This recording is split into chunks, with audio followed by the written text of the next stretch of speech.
Hello students, I am अनुराग। आज हम issue और डिवेंचर का क्वेश्चन नंबर 21 कर रहे हैं। ये डीके गोयल बुक का है और इसकी शुरुआत है इंडिया लिमिटेड। ये वाला आपका क्वेश्चन है। ये एक्चुअली मिक्स क्वेश्चन अब तक के कॉन्सेप्ट्स का, तो इसको इस तरह से ही समझें। India limited made the following issue of 11% debenture. Condition number 1 कहते हैं हमने कैश के लिए इशू किए 90% वैल्यू पर 6000 डिबेंचर है 100 रुपये का एक, यानी 6000 डिबेंचर है 100 रुपये का एक, यानी 6 लाख के डिबेंचर है।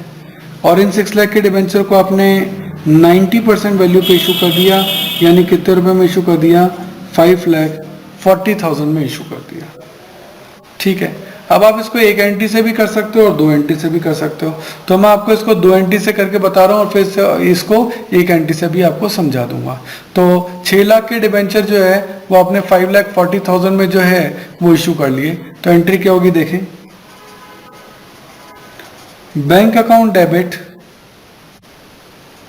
To debenture application and allotment account, क्योंकि सारा पैसा एक साथ ही आ रहा है तो इसको नाम दिया था एप्लीकेशन एंड अलॉटमेंट अकाउंट। कितने रुपए आपके पास आएंगे? आपके पास रुपए आएंगे 5,40,000। अब आप इसको ट्रांसफर करोगे, जो क्रेडिट किया था उसको डेबिट करोगे। क्या? Debenture application and allotment account debit. Discount पे इश्यू किया तो डिस्काउंट भी डेबिट होगा। डिस्काउंट इस वाली एंट्री में डेबिट होता है ना। Discount on issue of debenture debit to 6% debenture account. तो यहाँ 540 क्रेडिट किया था तो 540 डेबिट हो जाएगा। पर डिबेंचर तो 6 लाख के थे और 90% पे इशू किए, इसका मतलब 10% डिस्काउंट है।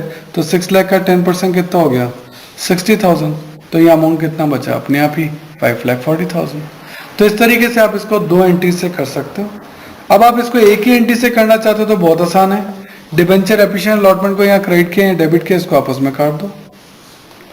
तब एंट्री क्या बची? Bank account debit 5,40,000, discount account debit 60,000 तो 6% डिबेंचर 6 लाख। तो दोनों ही तरीके आपके पास अवेलेबल हैं, जैसा भी आप इसे करना चाहें। ठीक है ना। तो ये तो हो गई पहली एंट्री। आपने 90% कैश पे इशू की थी, उसका कंडीशन हो गया। आगे आपको सेकेंड एंट्री क्या कहता है देखो, 1100 debenture of 100 each to creditor. हमने 1100 डिबेंचर क्रेडिटर को इशू कर दिए। रिगार्डिंग मशीनरी कॉस्टिंग 1 लाख, हमने उनसे कोई मशीनरी 1 लाख की खरीदी थी। तो जब मशीनरी खरीदी होगी तो एंट्री क्या की होगी? Machinery account debit to vendor account. और मशीनरी कितने की ली थी? 1 लाख की। ठीक है, debit what comes in, credit the giver. अब वेंडर को पेमेंट करना, उसके लिए आपने उसको 1100 डिबेंचर दे दिए। वेंडर अकाउंट डेबिट, वेंडर को कितना देना है? 1 लाख टू 6% डिबेंचर, और हमने इसको 1100 डिबेंचर दिए 100 रुपए का एक, तो 1100 इंटू 100 1,10,000। डिबेंचर दिए 110 के, जबकि वेंडर को देने 1 लाख ही थे। इसका मतलब there is a difference of 10,000। तो 10,000 को क्या माना जाए? अभी तो आप डिबेंचर इशू कर रहे हो तो इसको गुडविल नहीं मान सकते, इसको डिस्काउंट मानना पड़ेगा। तो डिस्काउंट ऑन इशू डेबिट। तो इस तरीके से ये एंट्री अपन पहले भी समझ चुके हैं इस टाइप की। तो ये आपका हो गया कंडीशन नंबर 2। आगे देखते हैं। कंडीशन नंबर 3 में कहता है to bank for a loan of 7 lakh का लोन लेना था as collateral security. That's why आपने 10,000 डिबेंचर 100 रुपए का एक, यानी 10 लाख के डिबेंचर आपने इशू कर दिए। तो सबसे पहले तो आपने लोन लिया। लोन लेने की entry bank account debit to bank loan account. Loan कितने का लिया? 7 लाख का, और बदले में 10 लाख के डिबेंचर इशू कर दिए। उसके लिए एंट्री हो जाएगी debenture suspense account debit to 6% debenture account. 10 lakh रुपए के 10,000 डिबेंचर है, 100 रुपए का एक, ये 10 लाख के डिबेंचर आपने इशू कर दिए। तो इस तरीके से आपका ये सेकंड मेथड से अपन ने कोलेटरल सिक्योरिटी का ट्रीटमेंट दिखाया। आगे लिखा है प्रिपेयर नेसेसरी एंट्रीज, वो कर दी। The issue 1 and 2 are redeemable at the end of 5 year at par, 5 साल बाद इनका रिडम्पशन होना है।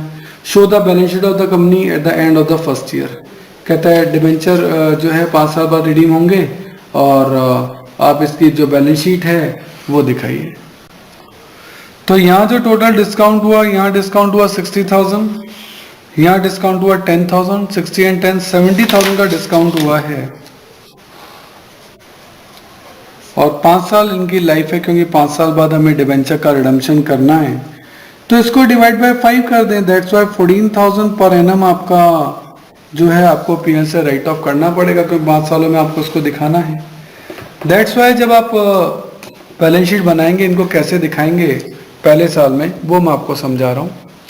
रिजर्व एंड सरप्लस में तो आप ये 14,000 पीएल में दिखा दो, माइनस में क्योंकि आपका नुकसान है, जो कि आपने अभी 70,000 डिवाइड बाय 5 करके निकाला।